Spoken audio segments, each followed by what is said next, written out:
Wait, Let what? him go. Let him go.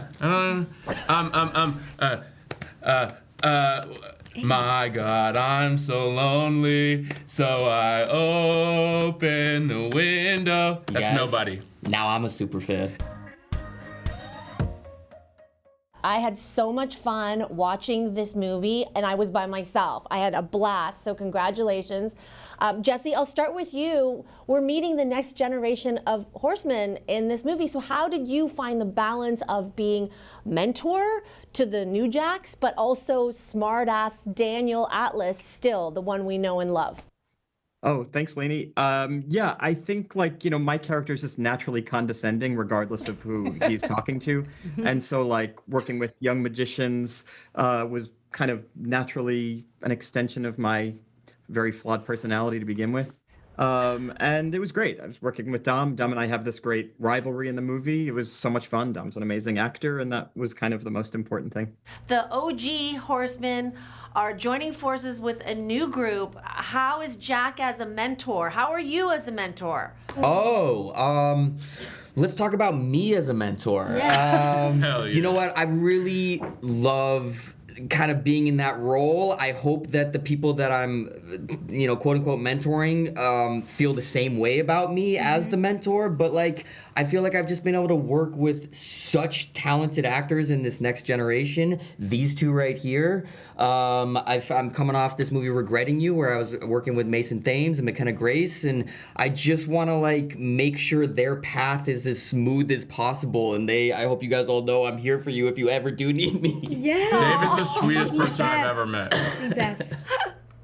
So he gets a good report card on his mentorship. Yes, 100%. Absolutely. Ariana, every horseman, so to speak, brings a particular skill to the group and adds something. So let's talk about June's superpower, if you will. What is her skill set? Yeah, June is a sleight of hand artist. I think that June learned all she knows from Jack Wilder.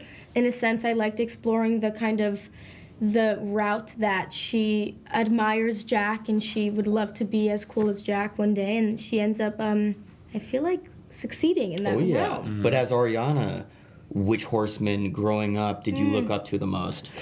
Ooh, that's a great question. Jay. I'm Jack. gonna say Jack, actually. All right. I thought you just carried yourself in such a cool magician way. You kind of wrapped up the personality of ideal magician. That's the correct answer. Yeah, absolutely. Dave, thanks for doing my job, by the way. I really appreciate it. Always. Justice, Charlie, your character idolizes the Horsemen, really is a super fan.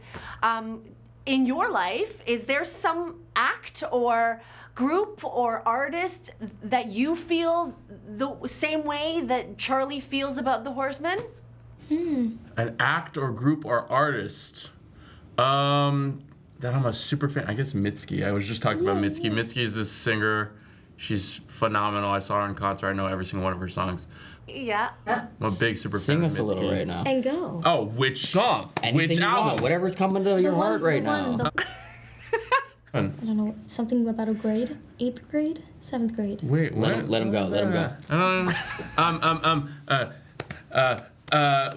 My God, I'm so lonely, so I open the window. That's Guys, nobody. Now I'm a super fan.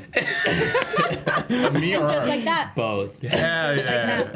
Isla, we find everybody, the Horsemen, it's a family reunion, really, to have A very the gang. dysfunctional family.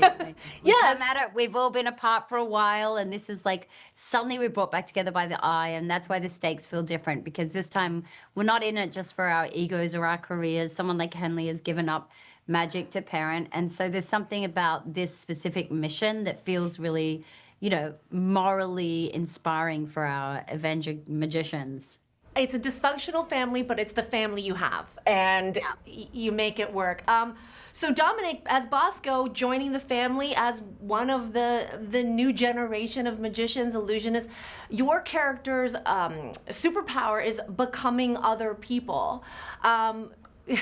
And at times, you even become the elder horseman.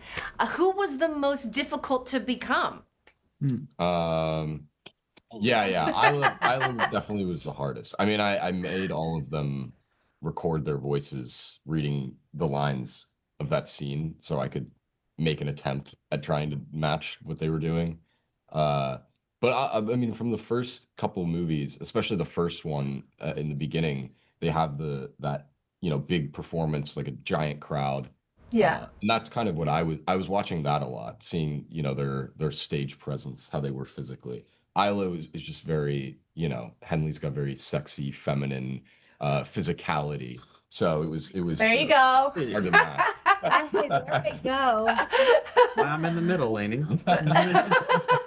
Dom was so good at the impressions. Yeah. Like we were all standing on the side watching Dom do us, and it was like, Well, Very humbling. the first time I had to do it and like rehearse it was in an empty room with just the people who I was mimicking. So that was a little bit nerve-wracking. Not intimidating He's at the all. best at Atlas. At first I was like, I really like Merritt, but then I was like, no, his Atlas is my favorite. Yeah. I had a blast, but I don't think I had as good of a time as you were playing the bad girl Veronica. Tell me about your experience, because you look like you were living your best life. Well, she is living her best life until she isn't, I guess. I mean, I think that's what makes I think that's the responsibility when you're playing a villain in a film like this, is to give them a long way to fall. So, build them up with all their vanity and puffed up pride so that the downfall is all the more sweet for those watching. So I like playing people who are kind of driven by vanity and self-regard. I find it fun.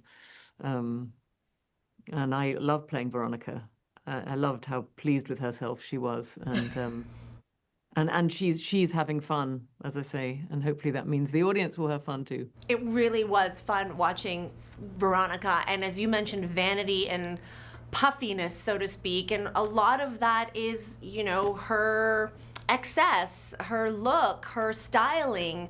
Can you talk about what went into Veronica's presentation, visual presentation? Well, one of the things I wanted for Veronica was fantastic hands, because she, she's got to show off the wares. She's in the diamond business after all. So, and I thought she probably has blood on her hands somewhere. So I wanted her to have these very extended blood red nails, which was fun for me to have that, because that's not something I have in my real life. And then, she has some great looks. For the latter part of the film, she's promoting her own race team, so she kind of goes for the leather bomber jacket and tight jeans and stilettos. And earlier on in the film, you see her more in kind of creams and lighter tones. So as the story gets darker, Veronica gets darker. I enjoy watching intelligent people do clever stuff. I think that's a great pleasure as an audience member. And I sort of celebrate what the films are saying, which is the idea of redistribution of wealth and, taking from the rich, giving back to the poor or people in need, and doing it all through magic is just very appealing. It's a very appealing concept. I love the original cast, and the new cast members are fantastic. So, I think the future for this franchise is bright. Thank you so much. Like I said, had so much fun watching you, and congratulations on the film. Thanks very much, Lainey. Thank you.